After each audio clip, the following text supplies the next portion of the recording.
The movie begins in Harrison, Arkansas, in 1989. A boy named Brandon is baptized, and his mother proudly tells him how much it means to her. But Brandon is upset, complaining about being called fat by others.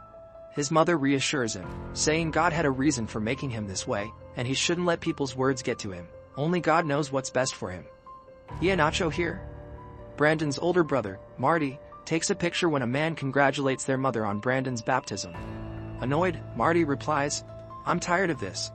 We're only 17 years apart. It's obvious we're brothers, not father and son." Later, Marty visits his mother and notices overdue gas bills. Frustrated, he vents about Brandon, who spends his days sitting on the couch, glued to the TV, and constantly eating snacks. When Marty sees him, he snaps, "Is it a good idea for a 12-year-old to spend all day on the couch, eating chips and cheesecake?" Despite Marty's frustration, Brandon continues his habits.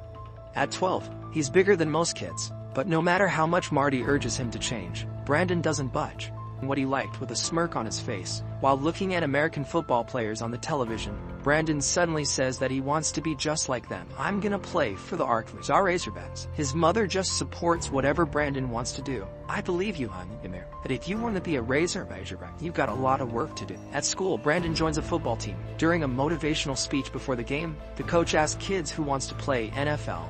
Everyone raises their hands and Brandon even jumps up in front of the coach. When kids from starting lineup runs on the field, Brandon stays on the bench, overhearing how coach mumbles to himself, 15 million kids in America, and they all think they're going pro. Boy, they're stupid. During the game, one of the main players got injured, so the coach orders Brandon to jump into the game. His mother and brother are excited to see him on the field. After the whistle, Brandon easily gets to a quarterback and grabs his leg like a Dagestani UFC fighter. But instead of taking him down, Brandon just holds his leg, letting his opponent to give a pass. The coach scolds Brandon with all his anger, leaving the audience in shock. "Bars weren't doing never playing defense again, ever. Get your fat ass off this field." Marty and his mother, who was watching at that time, are also ridiculed by other spectators. A high school coach named Coach Tice, who had been watching the game, approaches Brandon afterward. He offers encouragement, telling Brandon that to improve, he must be the first to arrive at practice and the last to leave. Coach Tice promises that, with hard work, Brandon could play for his high school team. After practice, Marty is infuriated to see their father waiting to pick Brandon up. He resents his father for the turmoil his addiction brought to their family. "Not one drop, you understand me? You screw up, I don't care what Brandon says, you'll never see him again." That evening, Brandon enjoys his time with his father until the man discovers a bottle of bourbon in a box and loses control. The next morning, Brandon finds him drunk in his bedroom, grumbling and scaring the boy. Frightened, Brandon calls Marty to take him home. "Marty, will you please come get me?" Upon arriving, their father pleads with Marty not to tell their mother about the incident, fearing she would never let him see Brandon again. Marty, filled with anger, sternly tells his father to stay out of their lives. Years later, we see Brandon on the high school football team, under Coach Tice's guidance. "Hey guys, I told you lately that I love you. Oh, sorry, I'll get back to y'all on that." True to his commitment, Brandon is always the first to arrive at practice, even before the coach. He confides in Coach Tice that while other guys have natural talent for football, he struggles for every game. Doubting his path, he wonders aloud if football is truly what God intends for him. Coach Tice reassures him that one guy gets $10,000 handed to him and another guy has to work for it. Now they both got $10,000, but the second guy gained a whole lot more along the way than just the money. He shares exciting news with Brandon. He has arranged for him to meet the offensive line coach of the Arkansas Razorbacks, named Coach Bender. Although it's only an unofficial visit, Coach Tice has described Brandon as a diamond in the rough. A few days later, the Burlsworth brothers arrive at the University of Arkansas for an unofficial meeting with the offensive line coach. Marty warns Brandon not to get his hopes up, pointing out that if the team were truly interested, they would have made the visit official. However, Brandon remains undeterred, seeing this as his pathway to the NFL. Marty attempts to engage Coach Bender in conversation, but the coach is skeptical about Brandon's prospects. With many players vying for scholarships, Coach Bender expresses reluctance to help, noting that Brandon still has the physique of a high school player and lacks the weight needed for college football. "I'm sorry, you're just not big enough." "Like it, coach. I can get bigger. You want to walk on? Hey, your own way? We certainly won't stop you. You can always use a warm body on the scout team to hold blocking dummies. And if it'll make you feel any better, I'll even make you an invited walk-on. But I want to make one thing absolutely clear. There ain't no way you ever going to play. Not here. I'm on a dish school." Undaunted, Brandon asserts his determination to grow bigger and immediately buys several packs of snacks. "You gotta be kidding me. Fueled by his dreams, Brandon intensifies his training regimen. Coach Tice continues to inspire the team with his insightful speeches, emphasizing that achieving big goals requires hard work. I told y'all lately that I love you. No, don't you have it? Well, I have to get back to you on that. One day, Coach Tice visits Brandon's home with exciting news. He has secured a scholarship offer for Brandon from Arkansas Tech University. While the family celebrates, Brandon is visibly conflicted, torn between his dream and reality. In a dramatic moment, he tears up the scholarship letter declaring his intent to join the Razorbacks at the University of Arkansas. Despite Coach Tice highlighting the family's financial struggles. But aren't you the one who told me? It doesn't matter what other people think. It only matters what I think. Ultimately, upon high school graduation, Brandon receives the same offer during the ceremony. He is accepted a scholarship to play football in Arkansas Tech University. The family has resolved that he will attend Arkansas Tech, but Brandon boldly announces his plan to walk on at the University of Arkansas, ready to leave immediately. His determination angers Marty, who scolds him for not considering the family's financial hardships. As Brandon tries to start his car to leave, it fails, prompting Marty's mockery. Looks like you're not going anywhere there, cheesecake. While their father watches silently from a distance. One evening, Brandon overhears his mom discussing a new loan over the phone, realizing his aspirations may have pushed the family's finances to the brink. This revelation prompts him to reconsider his decisions, as he meticulously tapes the torn scholarship offer back together. His mother approaches with news. His father will help fix the car, and she has managed to secure a second mortgage. However, it will only cover 1 year of education, meaning Brandon must secure a scholarship during that time to continue. Well, I'm gonna be the first Burlsworth to get a degree. Filled with gratitude and determination, Brandon assures her he will make the most of the year to obtain a scholarship and repay her. I'm gonna earn a scholarship and I'll pay back every penny, whatever it takes. I know you will, cause I'm gonna need it. A few days later, Brandon's entire family along with Coach Tice see him off. The drive to the campus is a manageable 90 minutes from home. Marty supports him by giving him a cell phone, ensuring Brandon can reach out whenever needed. Upon arriving at his dream campus and starting his training with the football team, Brandon faces ridicule from other new players for his size, as the scales tip at 330 pounds. Despite Coach Bender's earlier comment about him being underweight for the team, it seems Brandon misunderstood. The coach hadn't intended for him to gain excess weight. You said I wasn't big enough last fall. You telling me you put on 85 pounds in 1 year?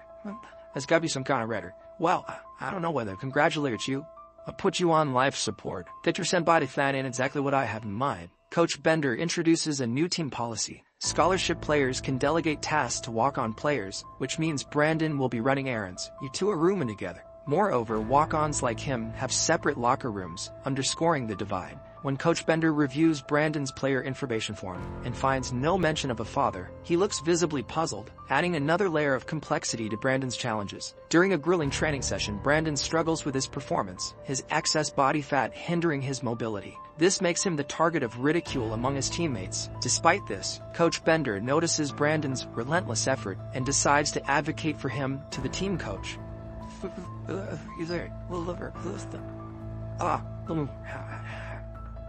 When are you going to learn?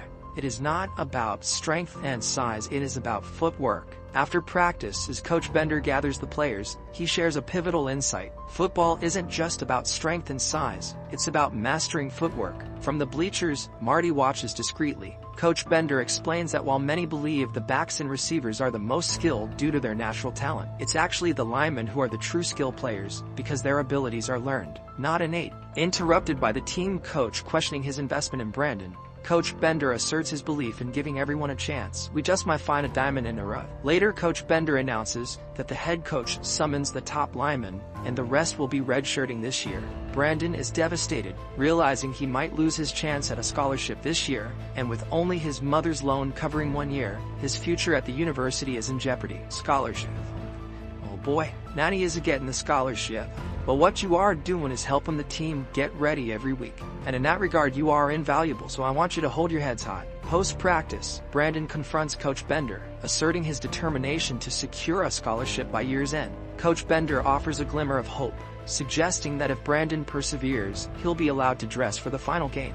However, he warns that final evaluations for spring will determine his future on the team. Listen, Brandon, you should be real proud of yourself for what you've been able to accomplish so far. That evening, as Brandon's teammates prepare for a party, they mockingly invite him, poking fun at his sober habits and tidiness. After organizing his desk, Brandon leaves, only to return for forgotten keys. He overhears his teammates mocking his meticulousness and close relationship with his mother, calling him a mama's boy. Has he gone even a single week without running back home to his mom? And I swear I think that kid's a robot. You know he followed the exact same schedule every single day. He's like if Rain Man and C-3PO had love child. Rain Man and C-3PO are much cooler than that fat geek. Stung by their words, Brandon leaves the room, deciding to meet his mother halfway home. Thought you said I wasn't fat, Mom. You're not fat.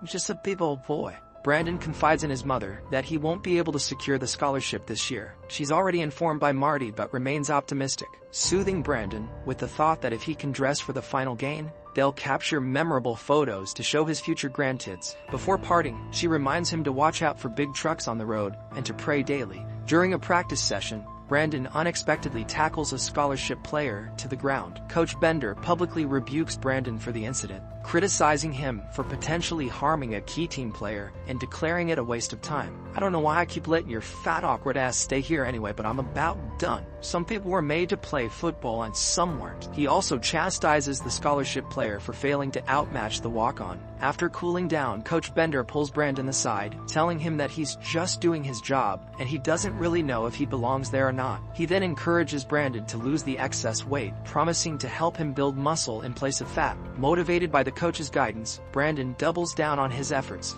Accustomed to a strict schedule, Brandon easily follows all the instructions of the coach. If I can teach my son how to walk, I can teach you these steps. But Brandon still finds it difficult to work out in the gym. Marty regularly visits to support his brother's training efforts. Brandon starts each day at 5 a.m. with prayer, fueling his drive and rapid progress. As he sheds pounds and inches closer to his physical goals, even his initially skeptical teammates begin to respect his dedication and precision. Where? What you that's he told up him, man, Brandon. Dude, just walk on the grass. One rainy day, as Brandon perseveres through his training, the head coach witnesses his determination and admits his initial misjudgment. Over time, Brandon surpasses his teammates in nearly every exercise. So you let the turd beat you, ultimately achieving his target weight. Ooh, what did it, coach? That is. Right there for you, amazing. During a practice session, Brandon is selected to face off against Nathan, one of the top scholarship players. The crowd snickers and even Coach Bender advises Brandon to simply do his best and avoid embarrassment. You're not gonna beat him. It's the best we got. You just lost all that weight. But if you remember your steps, you won't embarrass him.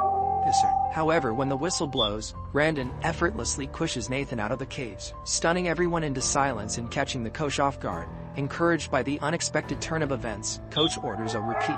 This time, Brandon ejects Nathan even more swiftly, earning cheers from the spectators and visibly embarrassing Nathan. Coach Bender, unable to contain a smile, chastises Nathan for being bested by the walk-on. You just got your butt kicked by a walk-on. Coach, I played against walk-ons. It's no walk-on. Witnessing this, the head coach approaches Bender, lamenting that they've reached their scholarship limit. Later that evening, Brandon's roommate Grant extends an unexpected invitation to grab a bite with him. Initially puzzled, Brandon agrees, only to find a group including several girls waiting in his room. Can I speak to you, please? Nathan? Yes, you? Here, tell me this was a date. It's not a date, okay? We're just going to hang out. What's the matter with you anyway? Don't you think she looks good? Yeah? She looks real good. That's what I thought. They head to a cafe and enjoy lively conversation. Nathan, deciding to play a prank, orders Brandon a strawberry shake laced with alcohol, knowing full well that Brandon abstains from drinking. After Brandon unknowingly consumes the drink and shares that he won't be able to return next year due to scholarship constraints, the mood dampens. Despite this, Brandon expresses gratitude for the memories and fun times with his teammates, which causes Nathan to regret his actions. Just then, a waitress informs the group that they're not serving any more alcohol for the night, exposing the prank. Disappointed, Brandon leaves the cafe, followed by his concerned friends. In an effort to clear his head, Brandon begins running on the stadium track. He won't talk to me. He's trying to run off the alcohol or something. So let him run. Grant, let the crybaby run. Grant joins him first, showing solidarity. Just because this guy thinks he's better than us, doesn't mean we need to agree with it. I'll leave you here, man, I swear to you. Eventually, even Nathan joins them to support Brandon. After a few minutes, the trio reconciles, restoring their camaraderie. The day of the final game arrives, and Brandon is thrilled as he hears the Hogs call echoing from the field, the entire stadium vibrating with the crowd's roaring support. His mother and Marty are there, cheering him on. "Waba, do you think this one game is worth 20 years of death to you?" "My son knows I have faith." After an exhilarating game, a somber Grant informs Brandon that Coach Bender wants him to clean out his locker. "Coach wants you to clean out your locker." "Clean it?" "Yeah, he said take everything and meet him up in his office. Uniform too." "Be right there." However, it turns out to be a ploy. Coach Bender has actually assigned Brandon a scholarship locker. Overjoyed, Brandon calls home to announce that he has indeed earned a scholarship, leaving his family overjoyed. His teammates break into a song, celebrating his hard-earned success. In 1997, during a critical match against Florida, Brandon experiences sudden blurred vision, impacting his performance. He mistakenly blocks the wrong player, contributing to the team's loss. "I said 90 cents. Ooh, 950 cents. You got me." Amidst the barrage of questions from the press aimed at the quarterback about the team's poor performance, Brandon steps forward to take responsibility, admitting that it was his fault. "Excuse me. Today was my fault. I couldn't get my man, so Clint couldn't do his job. He's the best quarterback Arkansas's had in 20 years. He tells the coach that something is wrong with his eyes. Returning to the locker room wearing thick, prominent glasses, his teammates jestingly call him Clark Kent. "Burgles, man, we play football, man. We don't school with eyes, man." Undeterred, Brandon asserts confidently, "I have to look good to play good."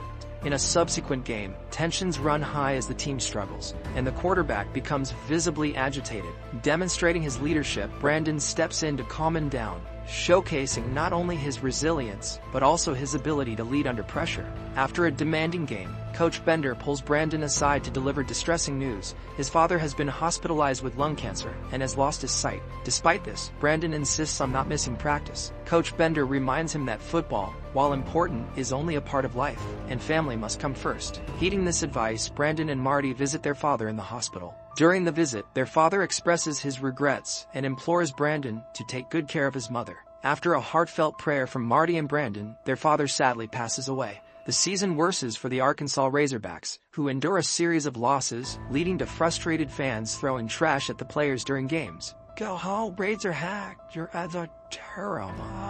In response to the tumultuous season, the university decides to change the head coach and plans to rebuild the team. While watching news of the coaching change, Brandon seeks advice from Coach Bender on reaching the NFL. "Sir, anyway, you think I can make it to the NFL?" "Sure, easy, just did. You make All-American next year and you're a lock."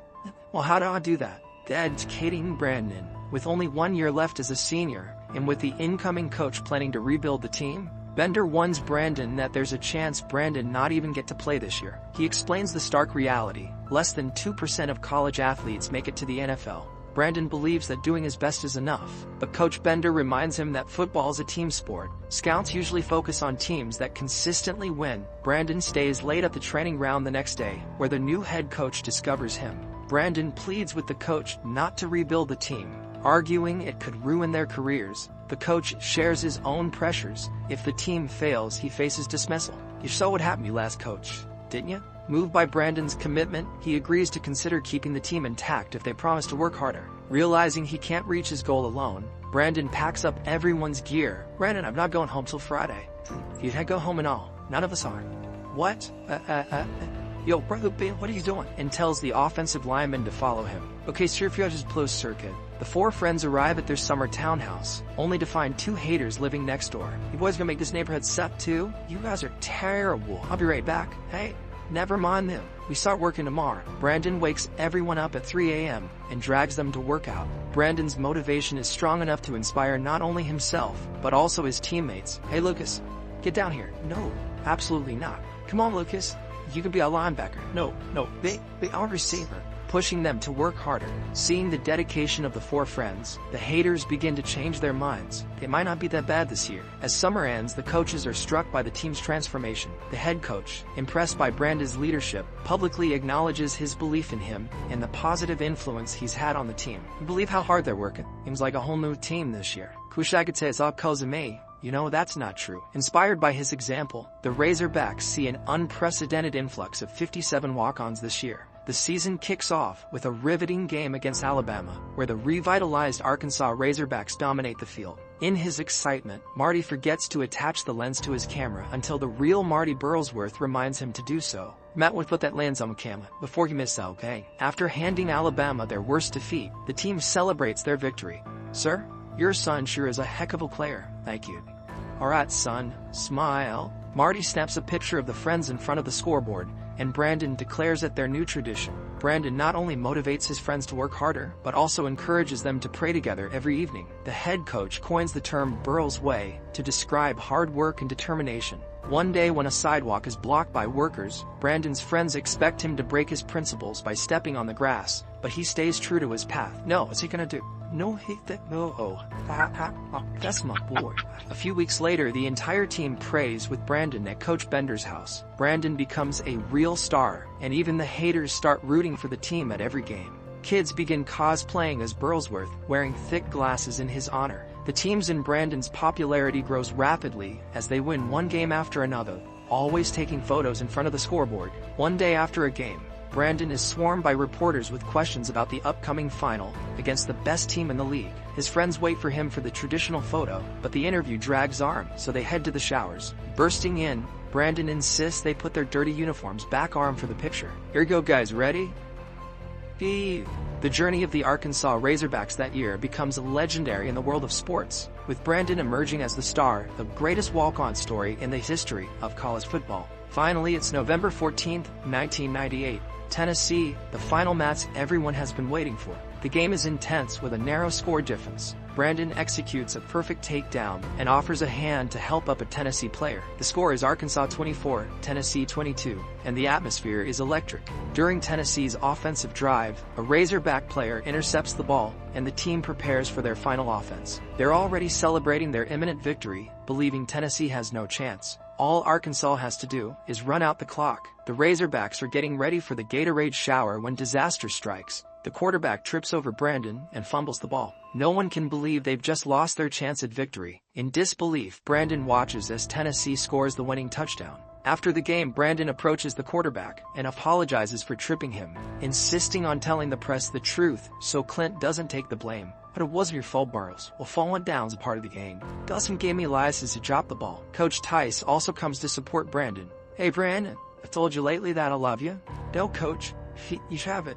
Well, I do. That weekend, Brandon meets with his family. As always, his mom comforts him. After saying their goodbyes, they hear on the radio that Brandon Burlsworth has been named a first-team All-American. Brandon is quickly recruited by the Indianapolis Colts. You better order a truckload of those ugly glasses. I think they're pretty cool. Yeah, they look a lot better on him. After officially joining the team, he attends the Colts minicamp as the youngest player, working out with his usual intensity, which irritates some of his new teammates. Chill out. He said, take it easy. What's wrong with you?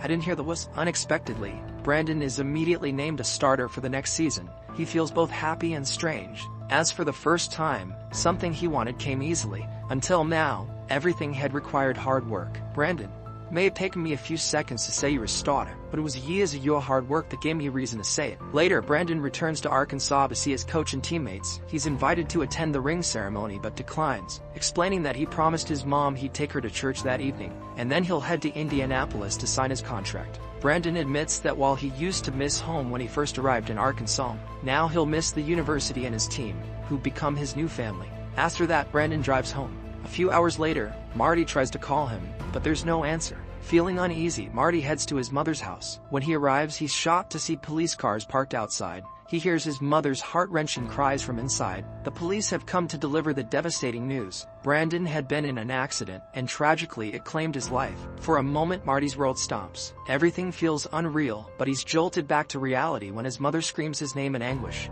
None of them ever imagined Brandon would be taken so soon, at just 22. Right after achieving his dream of joining the NFL, the Brandon Burlsworth story was unfolding like a fairy tale. But yesterday afternoon, Burlsworth died in an auto accident. Police say Burlsworth's Subaru crossed the center line and was hit by a semi. At the funeral, a man approaches Marty, lamenting the unfairness of it all. He questions his faith in God, saying Brandon was a hard-working, kind person who never even got to enjoy his success. Wasn't he just days away from signing? Because it set his mom up for life. He just signed that contract. God knows benefit. All he wanted to do was take care of his mama. Honor thy father and mother. Isn't that one of the 10 Commandments, Marty? What? God breaking his own rules now. Angry, Marty chases the man away. Later, Marty confides in his mother, questioning why God would take Brandon away so soon, when he had worked so hard and was finally on the verge of success. His mother, though grieving, responds with faith, saying they are too small to understand God's larger plan, but she believes there is purpose in everything. Do you remember when Brandon had to get those ridiculous-looking passes? He thought it was terrible at first, but it turned out to be a good thing. Made him stand out. Marty then notices a flower arrangement on the football field that spells out, "We trust," something he hadn't seen before while on the field. This moment helps him understand his mother's words and motivates him to honor Brandon's memory by spreading his priorities. Since 1999, Marty has run the Brandon Burlsworth football camps, dedicated to teaching Brandon's values of faith, family, academics, and football. The University of Arkansas awards 18 Burlsworth academic scholarships each year, along with one scholarship for the most outstanding walk-on player. The Brandon Burlsworth Foundation provides free eye care to thousands of underprivileged children and gives them free tickets to every Razorbacks and Coles home game. In 2010, the Burlsworth Trophy was established, awarded annually to the most outstanding player in America, who began as a walk-on. Brandon's locker has been encased in glass since 1999 and remains a reminder to Razorbacks players to this day.